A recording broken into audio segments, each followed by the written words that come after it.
Hi, Jean. Welcome to the Happy Healthy Caregiver podcast. Hi, Elizabeth. Great to be here. I Thank am you. excited about our conversation and we're going to get into it. But first, I'd like to get your thoughts on something that we're going to pull out from the Happy Healthy Caregiver jar here. And this PDF is available if people want to make their own jar. But love to get your thoughts on this. It says, oh, it's nice and short and sweet, Jean. It says, storms don't last forever. Love Yes. that. Storms don't last forever. How do you think that pertains to caregiving?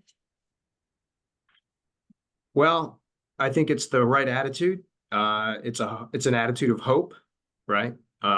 So remaining positive and remembering why you're doing what you're doing as a caregiver, right? That for most people, the motivation is it's an act of love. And so, yes, I think that it's important to remember that, all of those trials and tribulations and difficulties along the way will end. What you'll remember is all the love and care that you gave and the time that you spent with that person, that will be so long lasting I and so think, meaningful. yeah, I think that's a good way to put it. And I think that's true. We're hitting, the 10-year anniversary of my dad's death is approaching. And it's kind of like almost to like having a kid. You only remember the good parts of the That's right. pregnancy and all of that. That's right. But those stick with you. You remember it was hard, I think, and you remember some of the struggles at a level, but that's not what kind of shines through, I think is I would agree with that. You have it interesting, and I purposely didn't mention this before because I was curious. Like, I know people listening to this who know me are going to recognize a last name of Lanzoni because I'm from Pennsylvania originally. I'm Ah, one of six kids, and my mom, not my birth dad, but my mom's first husband, so my older four siblings, his name was Basil Lanzoni. oh, So wow. yeah, so small world. So I don't know if you have any relatives in Brockway, Pennsylvania. We do. You do? I actually took a trip there. So this is a story about kind of holding on to those happy times and remembering all the good. So my wife and I took my parents out to Brockway, PA, to see where my father was born. And it was a very small little town, which is not even on the map. You can't find this. It's called Tickleback. I have not even heard of that. And I love the I'll bet you first, haven't. no, Tickleback. But we Interesting. found it. We found it, and as we were driving down the street, and this was some 25 years ago, he actually recognized a relative walking down the street.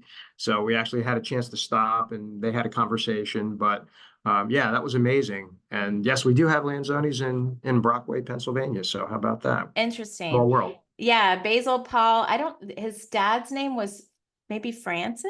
I don't know. That's my um, father's middle name. yeah, and exactly. Like, Basil Anthony, Paul was his brother. Their family lived right off of the park there, and we still How have some about that? cousins.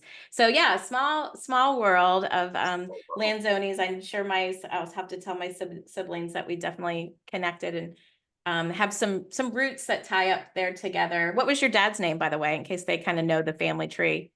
I'm junior, so he was Eugene Francis Senior, and I'm Okay, Eugene Francis Jr., and my got it. son is the third. Wow, very cool. And I told my son, you can end it there. Well, I know you all are Eugene eating well. Francis I'm the going to third. say that, like with all the good Italian food that came into my life came from that part of the family. So, Yep. so cool. Well, you're also, Jean, I think I'm going to call you, and this isn't a bad thing, but it's a serial caregiver, a serial family caregiver, like meaning that you just like, it just keeps finding you, right? Tell us a little Yes. bit about your caregiving story and your experience. And it's really Yeah. quite deep, Yeah. And it keeps going, and it as you keeps say. going. Yeah. So I'm an only child, which is important because I think, in doing a lot of work with caregivers over the last few years, I know that having siblings can be a blessing and also can be a challenge when it comes to dividing up the caregiving duties, right? So I knew from obviously very early on that when it came to caring for my parents, it was going to be me. Mm. So I'm an only child. My wife, Elizabeth, is a saint. And so call her St. Elizabeth. She Nice. has been incredible in terms of just supporting uh, me and all that I needed to do for my parents, knowing that I was an only child. But I would say caregiving, and this is something that I hope that we get to talk about, but in the work that I'm doing at Guardian, which maybe we'll talk more about later, as a co-lead of our caregiving ERG, one of the things that we've really focused on is trying to help the organization and our colleagues understand that caregiving is not just about caring for the elderly, but Right. there is that misperception internally when we launched it that, oh, that's if you're caring for elderly parents or sick parents or maybe children with special needs, but it's not really for just parents of young children who are Mm. caregivers too. And so we've been spending a good part of the last couple of years trying to educate the organization that no, there's a lot of great benefits and resources and policies that Guardian has put in place. And a lot of the conversations we're having with the Care ERG can be beneficial to parents as well I of think young so. children. I mean, a lot of the speaking that I do for ERGs is really, it's sometimes there are parents and caregivers ERG, they kind of call it out specific, put it together, but call it out specifically to kind of That's avoid right. that confusion. And I think that there's some misconceptions about caregivers too when it comes to, we think automatically of physical care, but there's a lot of Right. mental health care that also It's huge. goes on. Yes, and sometimes those invisible things are harder to identify even Right. as a family caregiver. Um, Well, yeah, I I think mentioned that. I mentioned that about including parents of young children as caregivers, because that's where my caregiving journey began, okay. right? So we had three children. We had three children within the first 5 years of marriage. And I know lots of people today on my team and elsewhere in Guardian who in the same situation, right? With children very quickly. And that can be challenging. That can be Yeah. overwhelming. And there's some statistics recently in a report that we're about to release at Guardian called Mind Body Wallet that talks about the 215% increase that we've seen in disability claims that are related to uh, uh, uh, post maternity stress. Okay. So I Interesting. think that's just yeah that's just something that we're seeing increasing really dramatically over the last few years. Mm. And it just means that, this is a joyful moment. This is a wonderful life event, but it can be complex Yeah, it doesn't and mean it it's can not be heavy. overwhelming, Yeah. right, for many. And so that's just something to keep in mind. And so there are resources, there are things that employers are doing to help ease that transition for new moms and new dads as That, well. yeah. Well, I But definitely want back when I became a parent, to, that was yeah, not yeah, the back. case. Hmm. So when you think about that era, my which was a long time ago, you were just supposed to kind of tough it out. Like, what? If you need a manual for how to be a parent, maybe you shouldn't be a parent. That was kind of the attitude. Like you just need to toughen up. So there really wasn't a lot of support back then. So I mentioned that because today there's definitely more support. And so colleagues who need that, I think there's more available today. I like And it. I think since the pandemic, I think that's been kind of a tipping point in terms of workplace policies around paid leave, around Yep. parental bonding leave. So that's all been helpful, and I think it's there, and colleagues should take advantage of that. But Yeah. anyway, so that's where my caregiving journey began, caring for three young children. But while they were still very young, at the ages of 8 and 6 and 5, my wife was diagnosed with cancer. Oh my And goodness. so I was not only caring then for three children, but also was caring for my wife during a year of chemo and radiation. Mm. Um, Unfortunately, within the Lanzoni family, cancer was present. In particular, I lost an aunt in her 30s to breast cancer. And I know that the impact that had on their family and my cousins. So she was a mother of three. Uh, Losing her at that young of an age. So that was all going through my mind as my 37-year-old wife was Yes. going through chemo and with our young children, trying to kind of shield them from a lot of that and what was really going on. Fortunately, they were young enough that that wasn't that difficult to do. Mm. But they saw and they could see that she was obviously suffering. So that was difficult, but that was, What another kind of caregiving support did you experience. get during that time? Like for you? As most people talk about, the support was the outpouring of support was incredible. So many people just coming out of the woodwork. You would expect family, but people that we didn't even know, from the children's school, from church, everywhere, all walks of life. I mean, everybody was just so helpful, so supportive, anything they could do.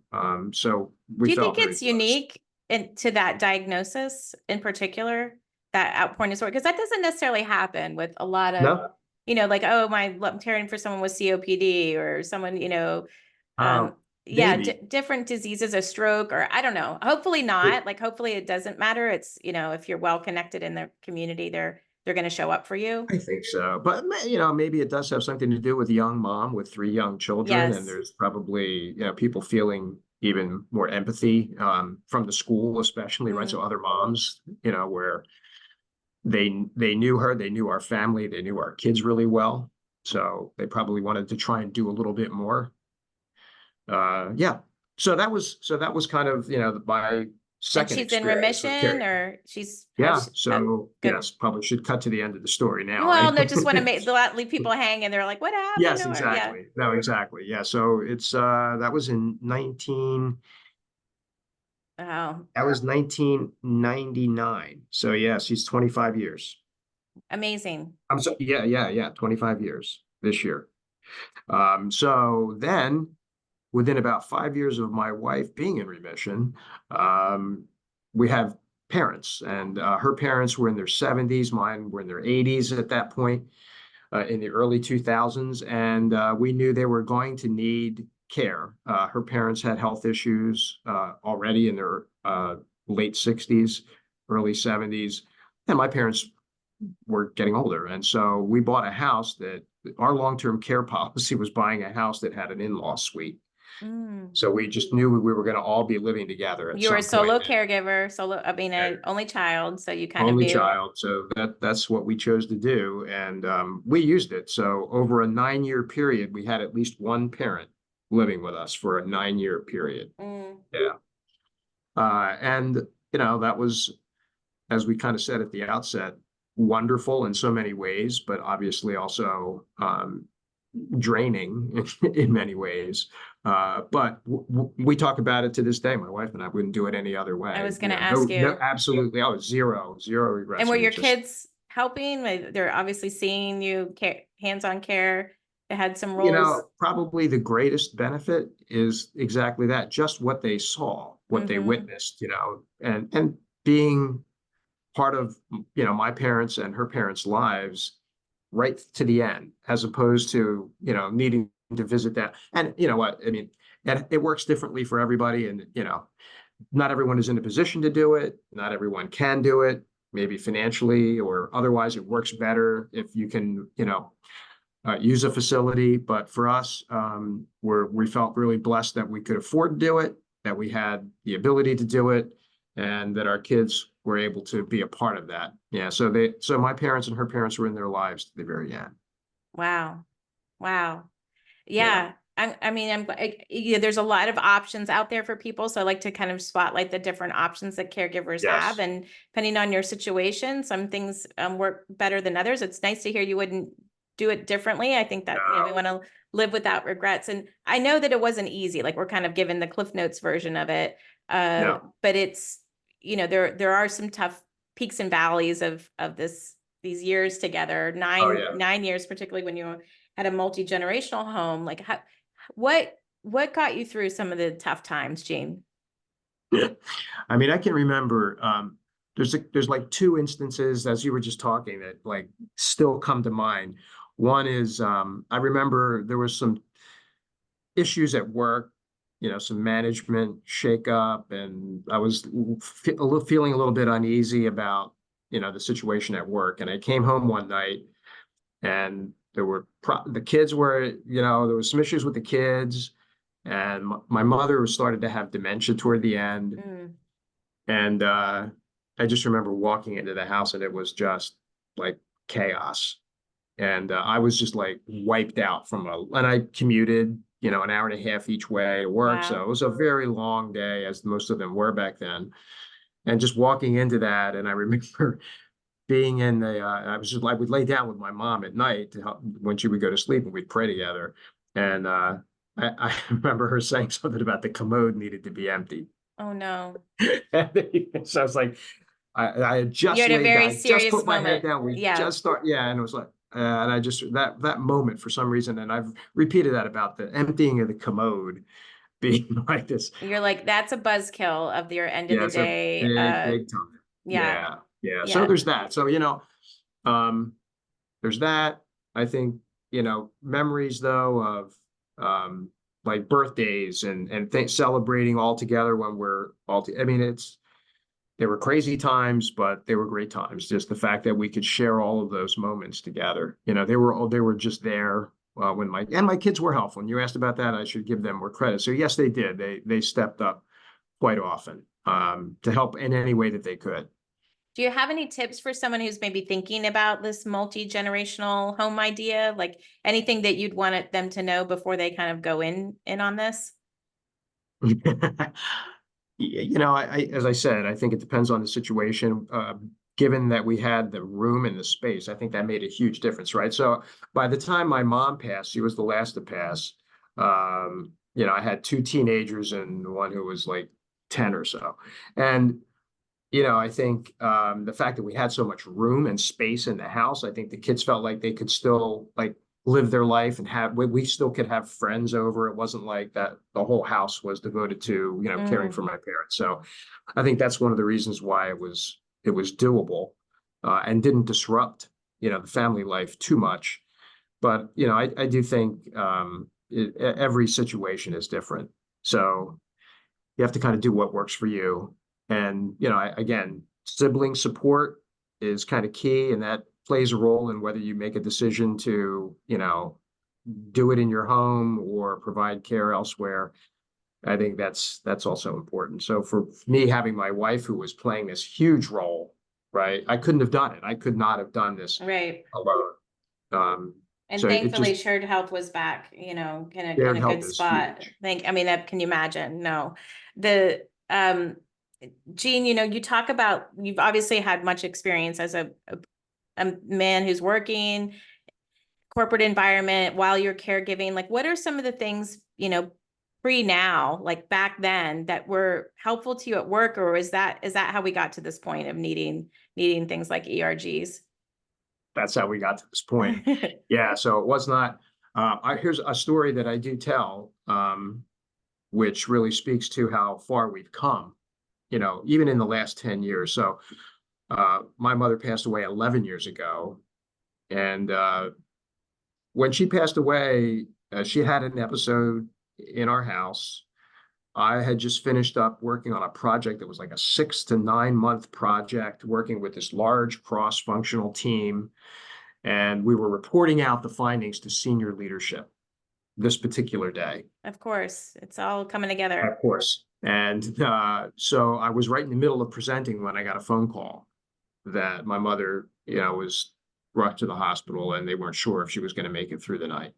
Oh my. So at that point, I could either just walk out of the room, and somebody had literally had to come up to me while I was in the front of this room with all of these senior executives there and tap me on the shoulder and just call me over to the side and tell me this. And then I had to make a decision. And at the time, I'm looking out at my boss and my boss's boss and thinking this would not go over well if I were to leave the room right now. Mm-hmm. So I finished the presentation, and I did make it back to the hospital before my mom passed. But I tell that story because today I think, the culture at Guardian, as well as many other companies, hopefully, is very different. That there would be a lot more empathy and understanding in that situation. And I think that's evidence in the benefits and the policies that have changed and also and the resources that are made available. And then also, as you talked about, employee resource groups that Yeah. are there for people to be able to share. So there's a lot of data, and we have a report on caregiving trends in America, and we talk about the fact that more than half of working Americans still aren't comfortable necessarily sharing their That's right. caregiving responsibilities at work. And I would certainly have put myself in that category 10 years ago. So my boss had no idea. And in fairness to them, so I'm taking responsibility for this too. I wasn't comfortable sharing it. Part of that's Yeah. on me. part of that's on Well, me. you were worried about the stigma as some of the, and everybody's company's at a Yeah, different level even now. So, would you be passed up for opportunities? Maybe they're making that's assumptions that Gene can't handle this, and that's that's right. affecting your the choices that you have and of to put it in front of you. So I think, we have hopefully in a lot of ways we've come a long way. But for those of you, those that are listening that have never heard of an employee resource group, just maybe share a little bit about what is that? Yeah, so it's essentially forming communities, right, within your workforce. So people who have similar challenges, similar interests, similar needs, um, providing them with safe space to share, to talk about those experiences, to learn from each other, in ways that just weren't necessarily available before. And we have 9 of them at Guardian. We have 9 employee resource groups dedicated to colleagues who have disabilities, to colleagues who identify as LGBTQ, Mm-hmm. colleagues who are Asian American, colleagues who are Hispanic, all of these different groups where they can, just share and learn from each other, and also provide feedback to Guardian leadership about what their needs are and what would be beneficial from an HR, from a policy, from a benefits perspective. Uh, Thank there's you for also a that. term called business resource groups, which also take a lot of this internal feedback and sharing of information about the needs of these different communities, and then actually turn that into business opportunities, thinking about, well, if there are, for example, Guardian providing insurance and financial services products, if there are specific products that could be of benefit to this Mm. segment of the workforce, because we know it's helpful to our own colleagues, maybe this is something we should think about For the offering public, more or how to market broadly. it a certain Right. way. So, Right. So that's we're good. learning from the ERGs to benefit the organization from a cultural perspective, the health and productivity of the workforce, but also in terms of thinking about even, business implications. And were you there at the start for the care? You called yours care, I Yeah, think. so I was one of the 3 founding members of the CARE And ERG. so was it one of the first ERGs, or like did you It have was a the last. formula? That was Oh, the okay. ninth. So Yeah. was there like a formula that you had to follow? Like if someone's thinking, hey, I really want to try to start a care focused ERG where I work, like what are the steps that you took? I think there was enough going on in the market. Our senior leadership actually asked me, so we didn't have to propose it. I was actually tapped. Okay, you didn't have So to sell it, yeah, which is good. no, I didn't have to sell it at all. No, we had done some research on it and published some research on the caregiving trends in like 2019. And so I think there was some thought about, hey, maybe one of our ERGs should be devoted to caregivers. And so not long after that, they asked me if I would be interested, and 2 other colleagues of mine. And so, yeah, we've been 2 years this August. Okay. And Yeah, typically it's an unpaid role, like, right? absolutely. You're doing it on top of your day job. Yeah. Yes. Um, that's what my experience. And then what's Just like working? caregiving itself, it's a labor of Yeah, love. just like, hey, yeah, you're voluntold and but you care about it enough that you want to see Oh, the yeah. change and you want to see the culture change. And so that you're Oh, yeah. the right person for the role. What would you say, like what's working well at your ERG, and maybe, what's not working Yeah. well, but what are some of the things that you all do for your Yeah. members, your community Yep. members? So I'll talk about things we do, and I'll also talk about things that we've learned, which were really beneficial. So, in terms of what we do, as an ERG, one of the very first things you want to do is poll the organization to find out, well, how many caregivers do we have? Because most organizations have no idea. Yeah. Well, Most and people organizations don't have no idea self-identify, so because it's because almost they're like not you a can't self. you can't even Right. really say how many caregivers, like how many people are doing this, that. Yeah. Right. So we created a survey, which helped us to collect a lot of information uh, about a few thousand colleagues who responded and told us whether they're a caregiver, who they're providing care for, how long they've been doing it, what they identify as some of the key challenges for them, Okay. what topics are of greatest interest to them. If we were to be hosting events or providing them with content, what would be of greatest interest? So that really helped us to kind of build our year one plan, right? Our year one strategy for what we would do from a programming perspective, how we would communicate, who we would be targeting within the organization. So yeah, so today we have over 1,100 active members of the Wow. ERG. Yeah, yeah, and that's little over 10% of the total guardian population. So there's still a long way to go. Like there's a lot of opportunity yet. And that's Mm-hmm. because, again, I think there's still a lot of awareness raising to do about the care ERG being for more than just those caring for the elderly. So I think we still have a ways to go. We talk to people all the time, say, oh, I didn't realize that. Yeah, somebody told me they were on this webinar you guys did, and it was about parents of young children, and we didn't realize. So I think that, there's still a long way to go in terms of just ramping up awareness. But so we provide a lot of content. So we have a monthly webinar or coffee chat. Love So if it's it. a coffee chat, it's just colleagues sharing stories. If it's a webinar, we usually bring in an outside speaker who has some expertise on a topic, like geriatric care managers. We brought in people from one of our behavioral health programs to talk about mental health and maintaining mental health as a caregiver.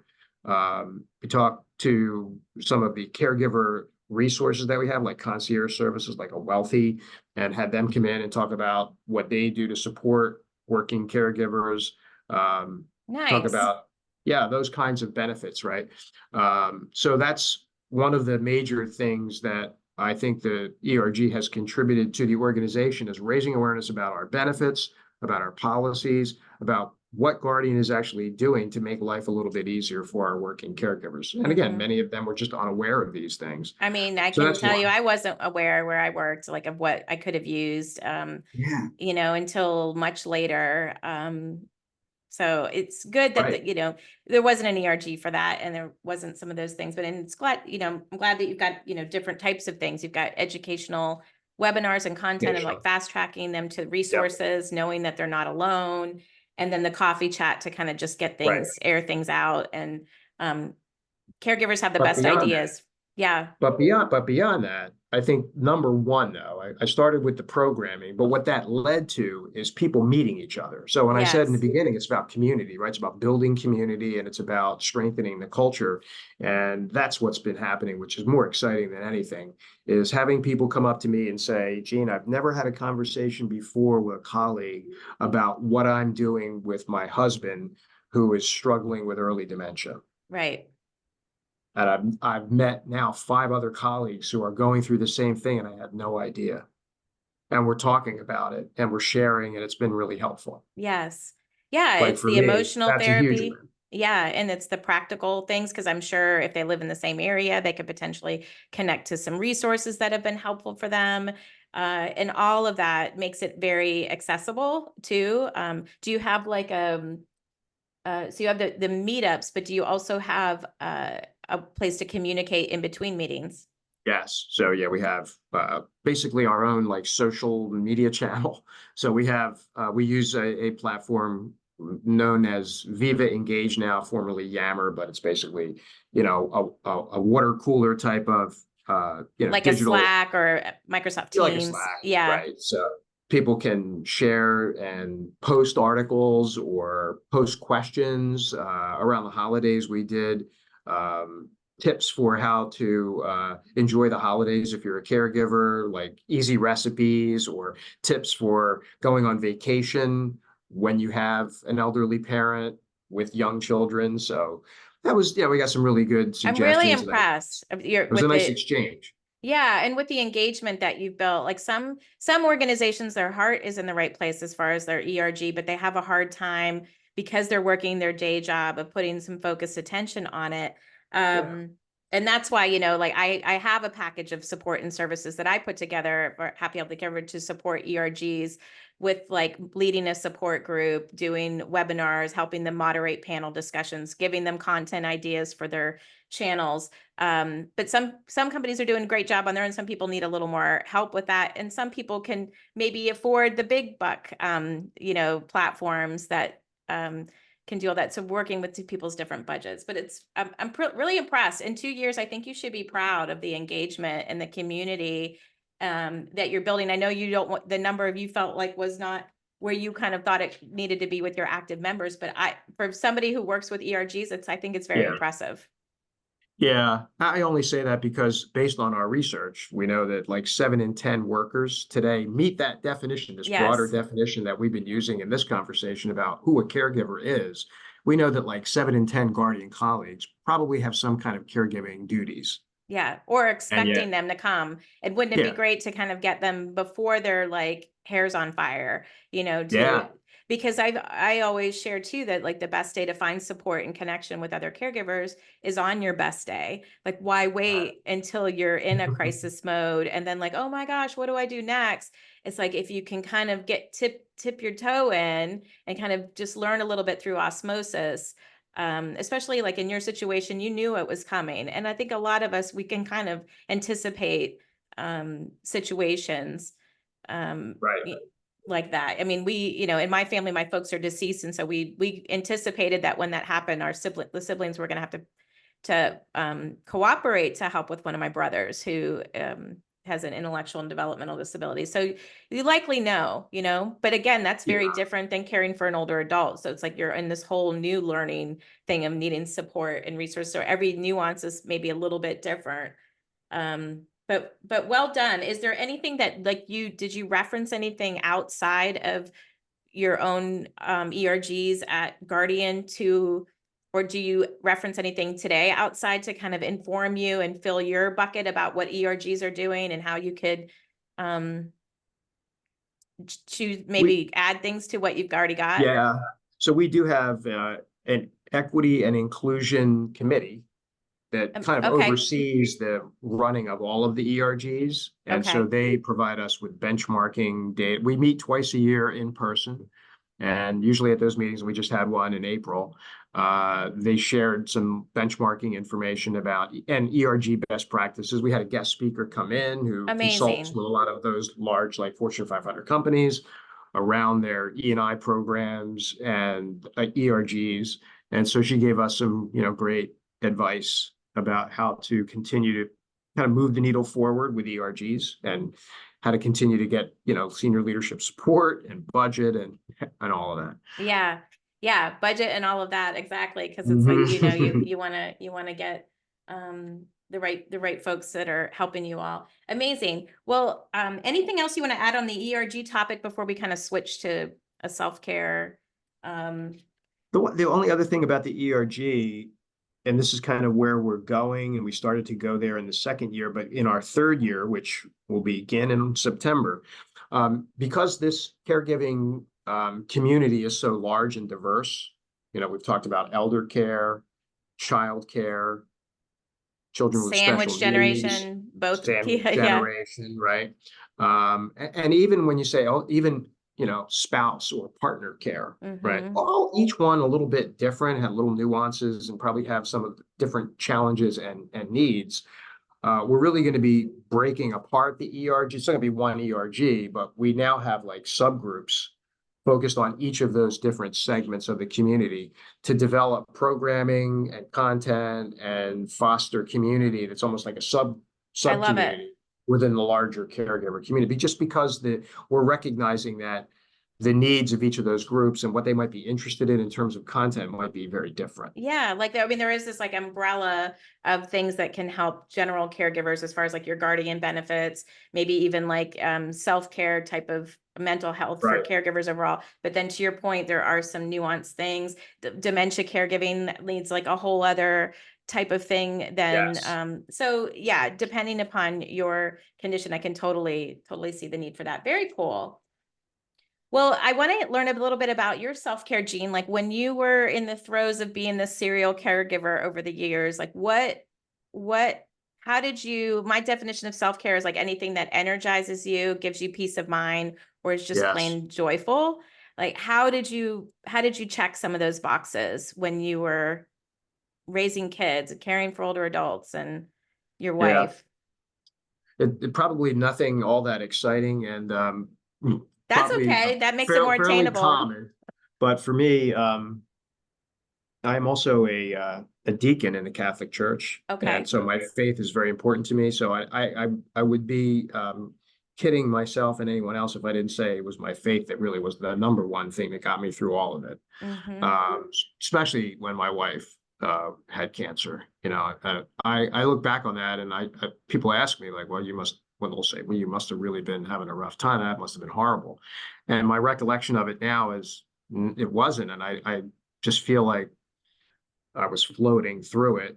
And there was definitely a hand just guiding me through it. Like I wasn't doing it on my own. I couldn't have done it on my own, and I feel like I didn't. So there was some kind of divine I love, support that I yeah. was getting. That's how I feel today. So there's that. There's the faith. And then secondly, my kids, you know, um, I was working in New York and commuting an awful lot, but I didn't spend time doing much else other than work, caring for the kids, caring for my wife, and then ultimately with my parents, but family, so it's family, and they were central, and I spent as much time with my kids. And to this day, we just came back from a shore vacation, and I tell people my early 30s and late 20-year-olds still want a vacation with their parents every Yep. year. I think that's a testament to the amount of time that we've spent together as a family, and that we still kind of love being together. So I think my family, my kids, my faith kind of got me through it. I think those have been key. I like, what it is it's not like some, mammoth thing that you got to go out and like do. These are little micro acts that you have infused in your years that, keep you still standing upright and Yeah, smiling and sharing about it. So that's yeah. important. Um, Very cool. And what does self-care look like for you now? So now, yeah, so I said at the very beginning, right, that the care journey continues. So now I have two grandchildren Ooh, and one on the way. And so it's not a full-time job yet.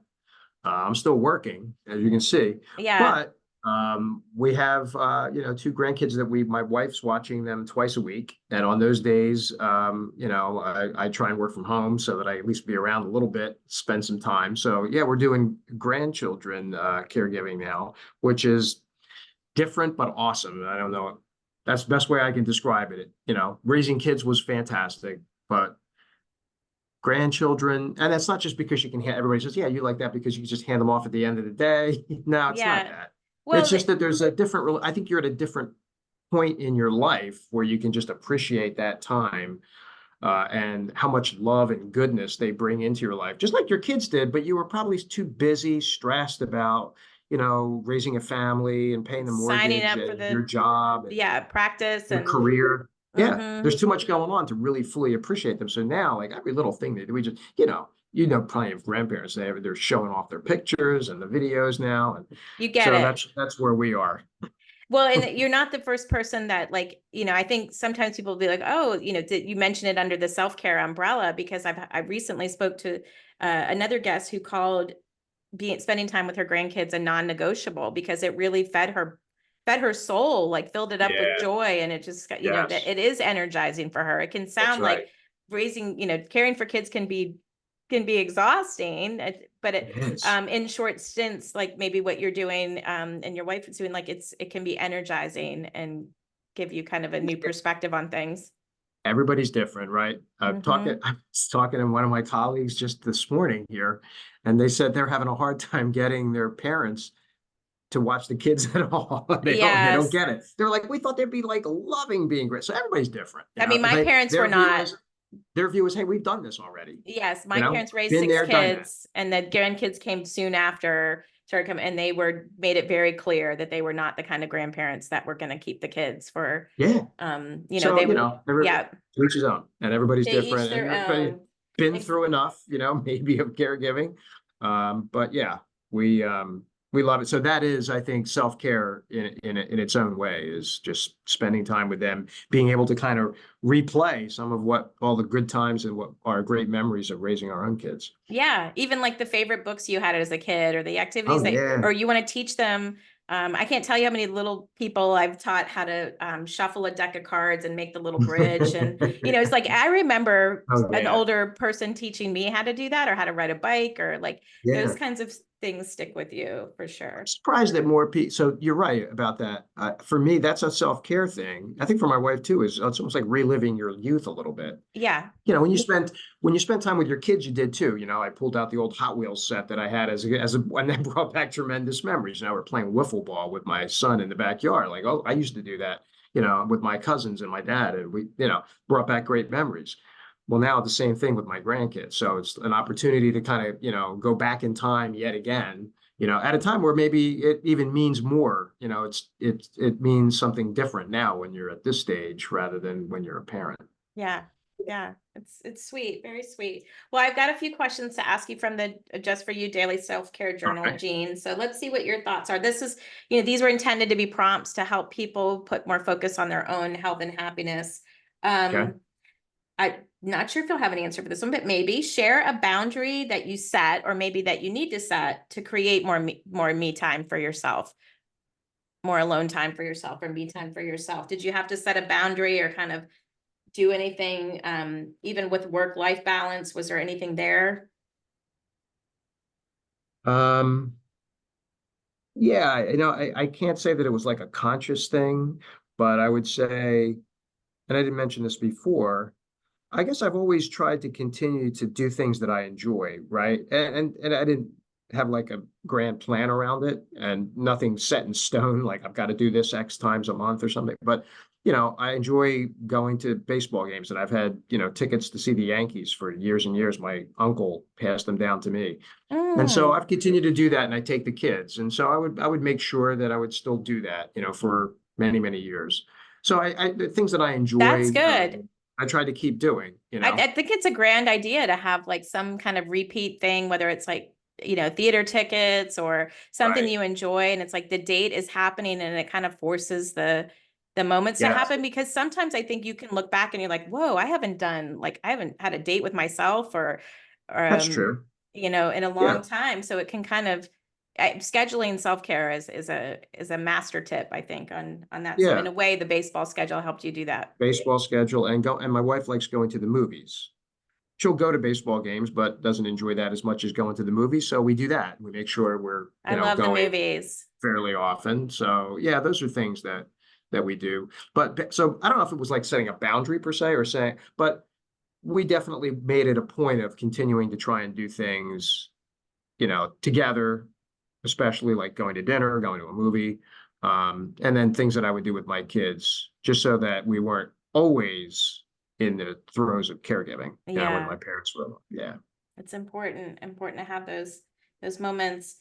Any ideas or things that you're doing to slow down and enjoy life a little bit more? Well, I would say, you know, spending that time with the grandkids when I can, still working as of now, you know, getting closer to retirement every day. And Yeah. so, yeah, I think, you know, as I get closer to retirement, I'm getting more and more excited about, you know, being able to do some different things and having more time on my hands. Um, and maybe doing some of the things that I've been doing like part-time, like, you know, working with the caregiver community like you are, but maybe spending more time on that, spending more time with my ministry as a deacon as well. So, yep. It's a great opportunity, you know, an entry point for many caregivers, you know, through the healthcare system, to kind Yeah, of, you know, be identified as either a caregiver. Here's some resources and support thing out of there. And then your role that you have in your faith community is also a great place to kind of share that with people and get that message out so that you can fast track them to support and resources. So you're kind of doing it in I all know. the you know, work. I know. I know. I'm tired, but Yeah. Well, and it can be true. Like there can be times where I think like if you're in a care role, like I've met many caregivers over the year that if they're a nurse or they're a social worker, or, you know, working with people who need a lot of hands-on care, and then they come home and have that too, like it can be very exhausting to constantly be on this care wheel all the time. You do have to kind of make make time to re-energize. you I do. didn't have that kind of job. I had a, you know, a strategic and IT job for many years. So sometimes coming to work felt like respite in a weird way, because I knew how to do the job. Maybe the challenges that came up, but it wasn't like the end of the world. And it just, you know, where you're not dealing with a lot of emotions and opinions on family things. It's exhausting. Right. Yeah. Yeah. Last question for you is, what foods do you consume that make you feel energized? Coffee. Coffee. Yeah. Or what I kind of, have to say, do you make it coffee, at coffee, home? coffee. So I love coffee, and I didn't start drinking it till I was working. So I was in my mid-20s, but I think I drink so much coffee that my son started to really enjoy, I think, the aroma of coffee when he was in high school. And by the time he was in college, he had bought himself a cappuccino, like an expensive cappuccino maker. Yeah. And so he has become like a coffee connoisseur and there's almost a coffee snob. Like he can't drink a cup of coffee unless he's made it from like, premium beans and everything. So I'd say coffee is something that we now share I love an that. interest in and enjoy. It can be a little like ritual self-care moment. I know it is for me in Yeah, the morning. Like there are times where I'm like, and absolutely. it's like I can make it to the coffee bar and make myself a little, I use an espresso machine, um, but put some cinnamon in it, some Yep. vanilla, froth up my thing in my little Nespresso frother. And I feel like I'm treating myself almost to a Starbucks that way. Yeah. How do you Yeah. like your coffee? Anyway, Yeah, I am just the like I it. am not a coffee. So I just like any coffee. As long as it's coffee, I enjoy it. I like flavored coffee, unflavored coffee, cappuccino, espresso, anything. You're sounding like Bubba Gump right now, Doesn't like have to be yeah. Starbucks. It could be 7-Eleven or whatever the local like fast You're food up place at, is. It aren't you doesn't in, matter. you're in the Northeast, so isn't it, everything's Dunkin' Donuts, I feel like up there. Dunkin' Donuts, lots of Dunkin' Donuts. Yeah. Yep. Yep. So yeah, for me, coffee, maybe and pizza. Pizza. I Because mean, in New Jersey, the pizza is fantastic. New York, New Jersey pizza is fantastic. So yeah, yeah. that's It another has to do with the comfort food water, for sure. right? That's what they say. The water makes the better pizza and the I better don't know what I bagels. don't know what it is. Yeah. I wouldn't mind some of that right now. That sounds lovely. Um, well, is there anything, Jean, that you wish that we would have highlighted and talked about? Are there things that the public can get from the things that you're doing at Guardian that may be complementary to them? Anything else that you want to just kind of highlight before we sign off?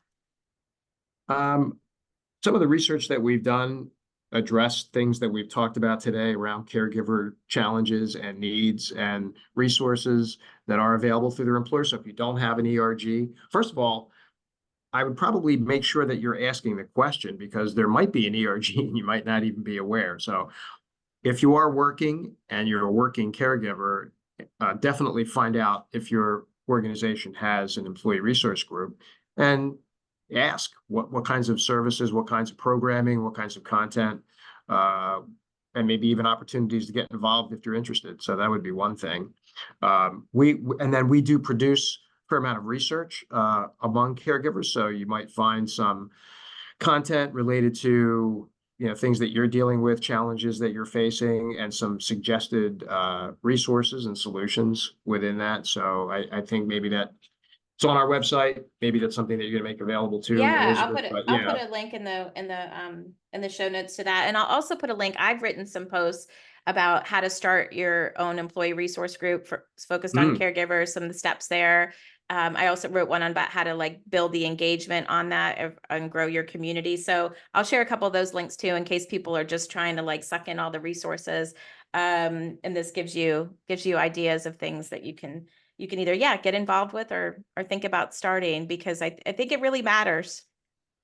yeah, that's the key takeaway. There's so much more information available. There's so many more resources than when I was going through my period of sandwich generation. So take advantage of all of those great resources, all the great HR policies and benefits that are making, it easier to try and balance the caregiving with your work responsibilities. Yeah, that's what I'm excited to kind of even see that even get developed more. I just thank you, Jean, for kind of bringing all of this to light and giving people, I think, hope that are working caregivers of some of the things that they can do so that they feel supported and connected and not so isolated in this journey. And thanks for just being vulnerable also and sharing your story and sharing your joys as well.